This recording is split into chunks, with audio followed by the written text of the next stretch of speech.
काही चर्चा सध्या रंगताना दिसून येत आहे आज सकाळपासूनच की बैठक ठाण्यामध्ये पार पडलेली आहे आपलं उपमुख्यमंत्री एकनाथ शिंदे यांच्या उपस्थितीमध्ये त्या बैठकीमध्ये जे आहेत काही उभाटा पक्षाचे खासदार आहेत ते उपस्थित होते काय नेमकं त्या बैठकीमध्ये माननीय आमचे मुख्य नेते एकनाथ शिंदे साहेब आणि आमचे केंद्रातील गटनेते डॉक्टर श्रीकांत शिंदे यांनी सुद्धा स्पष्ट केलेलं आहे की कुठल्याही प्रकारची बैठक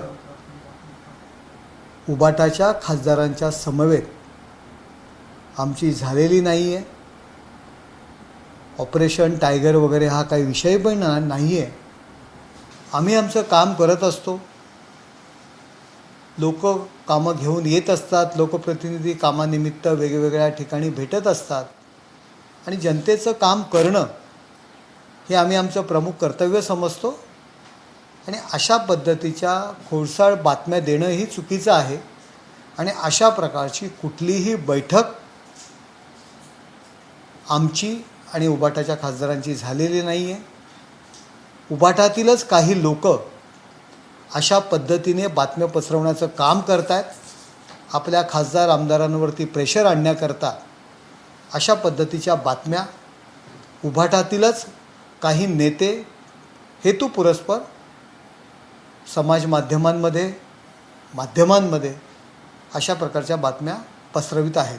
अरविंद सावंत म्हणतात की खोट्या बातम्या देणाऱ्यांवर कारवाई करा असं त्यांनी सांगितलं. हां, अशा पद्धतीच्या जे काही कोण देत असेल तर तुम्ही पाहून घ्या.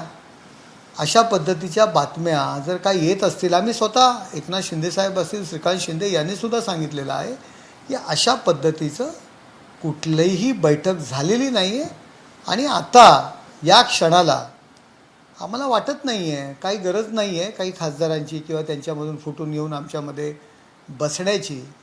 आता त्यांच्यामध्ये जे काही नाराजी असेल तर अशा पद्धतीने खासदार आणि आमदारांना बदनाम करणं हे उभाटाच्या नेत्यांना पटत नाही आहे आणि त्यांनी करू नये. माझी त्यांना विनंती आहे की इतके दिवस तुमच्या समवेत आहेत, परंतु त्यांची बदनामी करण्याकरता खासदारांबद्दल आमदारांबद्दल मतदारांमध्ये संभ्रम निर्माण करण्याकरता अशा पद्धतीच्या बातम्या उभाटाच्या नेत्यांनी पसरवू नये. प्रताप जाधवांनी मध्यंतरी पाहिलेलं डिनर डिप्लोमसीसाठी आमंत्रित केलं होतं. त्या संदर्भात नागेश आष्टीकर असलेले संजय देशमुख हे देखील उपस्थित होते. मात्र काय वाटतं ऑपरेशन टायगर हे बघा, प्रतापराव जाधव हे महाराष्ट्रातील मंत्री म्हणून केंद्रात आहेत. एक फॉर्मॅलिटीज असते. महाराष्ट्रातील मंत्री महाराष्ट्रातील खासदारांना अन्य खासदारांना चहापाना करता बोलवत असतात. संसदेच्या कॅन्टीनमध्ये सुद्धा एक महाराष्ट्रातील खासदार म्हणून सगळेजण एकत्र असतात. जर त्यांनी चहापाना करता किंवा जेवणाकरता बोलवलं असेल, त्याच्यामध्ये राष्ट्रवादीचे सुद्धा खासदार होते, भारतीय जनता पार्टीचे खासदार होते, आमचे खासदार होते.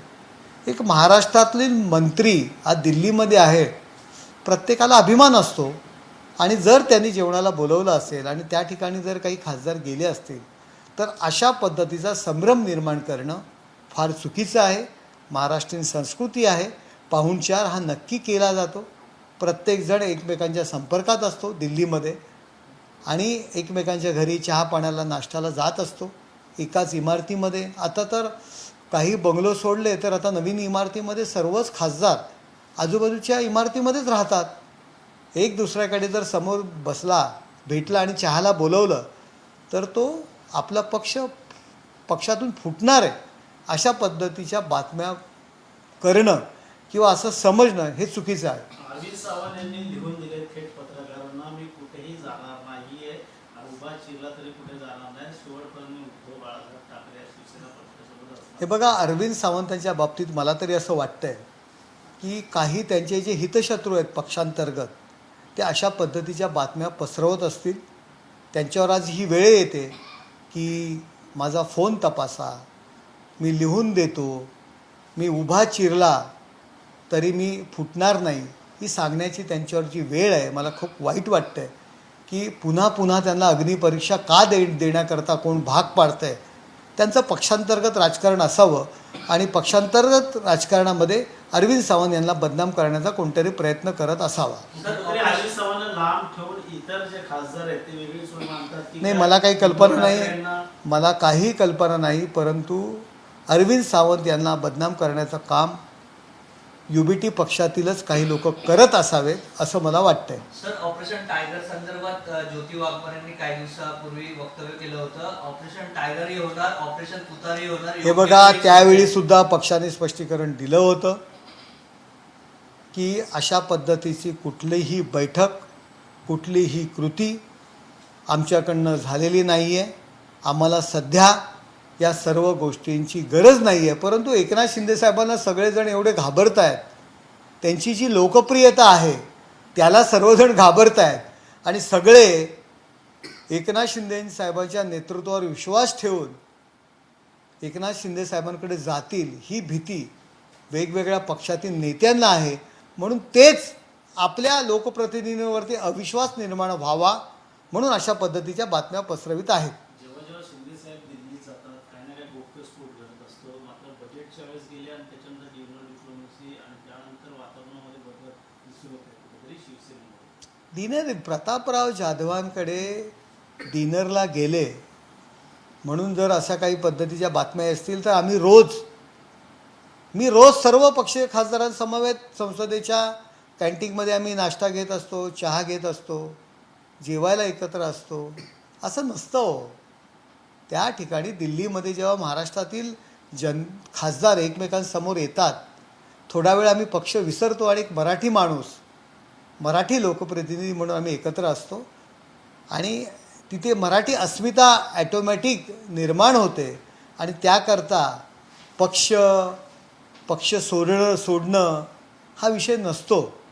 त्यामुळे अशा पद्धतीच्या बातम्या पसरवणं योग्य नाही. पण खासदारांना कुठेतरी निधी मिळत नाही, आमदारांना निधी मिळत नाही, त्यामुळे अनेक लोकांचा बदल झालेला आहे. स्वतः शिंदेकडे आलेले आहेत अनेक लोक, त्यामुळे भाजपकडे देखील गेले. का वाटतं येणाऱ्या काळात निधी न मिळालं कारण आणि काय मतदारसंघामध्ये?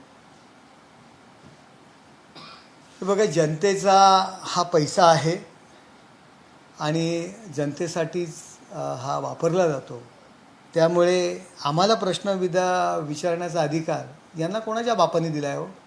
अशा पद्धतीने जर आम्हाला प्रश्न विचारत असतील, यांची काही लागीनदार आहोत का यांना उत्तर देण्याकरता? आम्ही जनतेचा पैसा आहे, जनतेकरता आम्ही तो वापरू. यांना कोणी अधिकार दिला आहे? तुम्ही तुमचा पक्ष सांभाळा ना.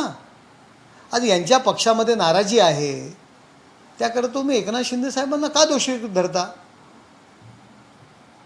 3 निवडणुका झाल्या, जिल्हा परिषद झाल्या, नगरपालिका झाल्या, महानगरपालिका झाल्या.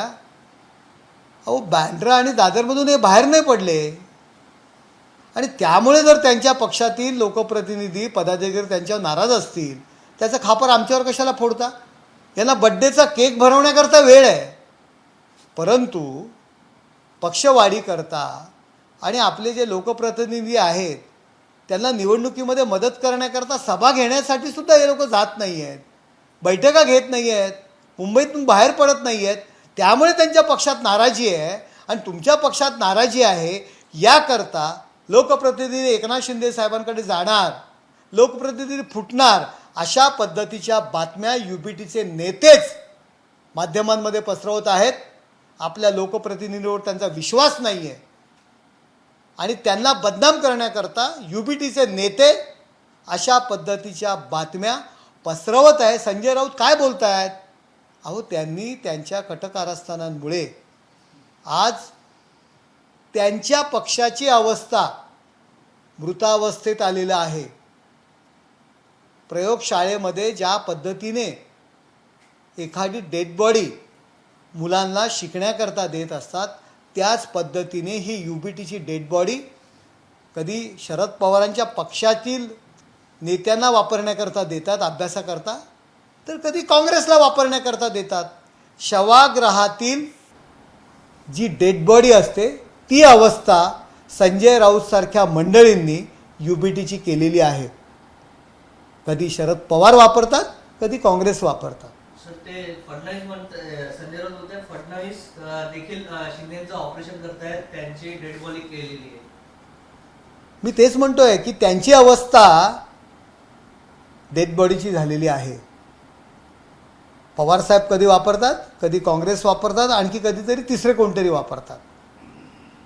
त्यामुळे ती संजय राऊतांसारख्याने अशी परिस्थिती केलेली आहे. संजय राऊतांचं म्हणणं आहे की उद्या आदित्य ठाकरे असतील, माझंही नाव उद्या घेतील की मी पण सांगतो. का वाटतं येणार काळात आदित्य ठाकरे असतील, उद्धव ठाकरे असेल, संजय राऊत असेल आणि परब असतील, यांच्यावरती मोठ्या प्रमाणात अहो ते चालले, त्यांना कोणीतरी घ्यायला पाहिजे ना. बघा, आदित्य ठाकरे आणि संजय राऊत यांच्यामध्ये जे काही कोल्ड वॉर सुरू आहे, संजय राऊत स्वतःच म्हणतात माझंही नाव घेतील. म्हणजे हे प्रेशर टॅक्टिक्स खेळत आहेत संजय राऊत. या दोघांमध्ये जे कोल्ड वॉर सुरू आहे त्याचे हे परिणाम आहेत या सर्व बातम्या. संजय राऊतांचं स्थान आदित्य ठाकरेंसारखा युवा नेता जर त्यांच्या भूमिकेवर संशय घेत असतील, त्यांना जाब विचारत असतील, तर संजय राऊत दुर्दैव आहे आपलं. आणि ह्या दोघांमध्ये जो काही कोल्ड वॉर सुरू आहे त्यामध्ये त्यांच्या पक्षाची अवस्था अत्यंत आणखी वाईट होणार आहे. तर जर आले तर खरोखर तुम्ही स्वागत कराल का? कारण जेवढे संख्या उरली त्या मानाने. हे बघा, सद्य परिस्थितीला आम्ही आमच्या घरी सुखी आहोत, आमचं कुटुंब आणि आम्ही भले आहोत. त्यामुळे सद्यस्थितीला अशा काही कुठल्याही घडामोडी सुरू नाही आहेत. ठेविले अनंते तैसेची सगळ्यांनी राहावे, एवढंच या ठिकाणी मी. सर, एक वेगळा प्रश्न होता. गेल्या काही दिवसांपूर्वी कॉमेडियन कुणाल कामराचं एक गाणं सध्या चर्चेमध्ये आलं होतं आणि आज त्यांनी पुन्हा एकदा एक ट्विट केलेलं आहे की माफी मागणार नाही. जे काही गाणं त्यावेळेस केलं होतं ते फक्त एक भाग होता. कोण कुणाल कामरा आणि कुणाल कामराचं वक्तव्य किंवा कुणाल कामराने काय ट्विट केलं यामुळे आमच्या पक्षावर काय फरक पडतोय हो? आज देशामध्ये प्रादेशिक पक्षांमध्ये एक नंबरचा पक्ष आहे आमचा. महाराष्ट्रामध्ये प्रादेशिक पक्षांमध्ये एक नंबरचा पक्ष आहे. कोण कुठला कुणाल कामरा आणि काय विचारता कुणाल कामरा काय बोलला आणि कुणाल कामरानी काय गाणं केलं आणि ट्विट केलं. जिल्हा परिषद, महानगरपालिका, नगरपालिका, पंचायत समिती, भारतीय जनता पार्टी हा राष्ट्रीय पक्ष, त्यानंतर जर कुठलं स्थान असेल तर एकनाथ शिंदे साहेबांच्या नेतृत्वाखाली शिवसेना. इतक्या वर्षाची शरद पवार साहेबांची परंपरा आज ते कुठल्या कुठे गेलेत. काँग्रेस राष्ट्रीय पक्ष, त्यांची काय दयनीय अवस्था आहे. उद्धव ठाकरे रसातळाला गेलेत ते. आज आमचा पक्ष महाराष्ट्रामध्ये प्रादेशिक पक्षांमध्ये एक नंबरचा पक्ष आणि देशात सुद्धा आहे. त्यामुळे कोण कुठला कुणाल कामरा आणि याला आम्ही महत्त्व देत नाही. पुढचं बोला. गणेश नाईक जे आहेत शिंदे विरोधात पुन्हा एकदा आक्रमक झाल्याचं पाहायला मिळत आहे. MIDCचा जो वाद आहे त्याविरोधात गणेश नाईक आता रस्त्यावरती उतरणार असं म्हणतात. हे बघा, MIDCमध्ये जो काही SRAचा जो काही विषय आला आहे त्याला त्याच दिवशी MIDCच्या CEOला मी आणि स्वतः एकनाथ शिंदे साहेबांनी ती निविदा रद्द करायला सांगितलेली आहे. अशा पद्धतीत चालणार नाही. सर्वसामान्य माणसाला, प्रत्येक माणसाला त्या ठिकाणी राहणाऱ्याला घर पाहिजे, घर दिलं गेलं पाहिजे. SRAचे नियम जर तुम्ही त्या ठिकाणी लावले तर त्या ठिकाणी घर मिळणार नाही. हे एकनाथ शिंदे साहेबांनी ऑलरेडी ते टेंडर रद्द करायला सांगितलेलं आहे, जे काही अधिकाऱ्यांनी काढले होते. गणेश नाईक उशिरा जागे झालेत आणि त्या ठिकाणचे नगरसेवकसुद्धा आमच्या पक्षाचे आहेत. आम्ही त्यांची काळजी घेऊ. त्या ठिकाणी जर झोपडपट्टी आहे तर त्यांचा जर विकास करायचा आहे, कुठल्या क्लस्टरनी करायचा का SRAनी करायचा, प्रत्येकाला घर मिळलं पाहिजे हे महत्त्वाचं आहे. आम्ही काळजी घेऊ ना त्यांची. त्यांना काय तुम्ही हाकलून देणार आहात का? त्या ठिकाणी सुविधा तुम्ही त्यांना देणार नाहीत का? मग तुम्हाला त्यांना इमारतीमध्येच ठेवावं लागणार आहे. खालती जी काही घरं आहेत त्यांना खालती जमिनीवरती घरं देऊ शकता का? बघा, नाईक साहेब जर काही चुकीच्या पद्धतीने जे बोलले असतील, त्यांचा गैरसमज झाला असेल, एकनाथ शिंदे साहेबांनी सुद्धा जी काही निविदा निघाली होती त्याला विरोध केलेला आहे. ती निविदा रद्द करायला सांगितलेलं आहे. ठाकरे गटाकडून बोललं जातं की तारीख जशी जवळ आली त्यामुळे संभ्रम निर्माण करायचं चाललंय ठाण्यावर. तिकडची लोक ताबडतोब त्या ठिकाणी आहेत. हे बघा, हे अरविंद सावंत बोललेत. अरविंद सावंतसारख्या माणसावरती अशा पद्धतीने त्यांच्या बातम्या पसरवणं हे अरविंद सावंत यांनी तपासावं. पक्षांतर्गत त्यांचा विषय आहे. कोण झारीतले शुक्राचार्य आहेत की तुमच्या एकनिष्ठेवरती ते संशय घेत आहेत, याचा तपास अरविंद सावंत यांनी प्रथम करावा. सर, लव जिहाद करणाऱ्यांना फाशी द्या असं प्रवीण तोगडे यांनी निर्णय बसून पाहिल्यानंतर वाद सुरू आहे त्या ठिकाणी. हे बघा, शासन स्तरावर निर्णय घेईल. मला वाटत नाही, मी काय ऐकलं नाही आहे त्यांचं काही स्टेटमेंट. ते अशा पद्धतीचे वारंवार स्टेटमेंट करत असतात. एक हिंदुत्ववादी नेते आहेत, त्यांचे विचार त्यांनी मांडलेले आहेत. सर, करुणा मुंडे बारामतीमध्ये पोटनिवडणूक लढण्यावर ठाम आहे त्यांनी सांगितलंय. आता करुणा मुंडे जर बारामतीमध्ये पोटनिवडणुकीला लढण्यावर ठाम आहे तर त्याच्यावर मी काय प्रतिक्रिया देणार? माझा काही संबंध, आमच्या पक्षाचा काही संबंध. एबीपी माझा, उघडा डोळे बघा नीट.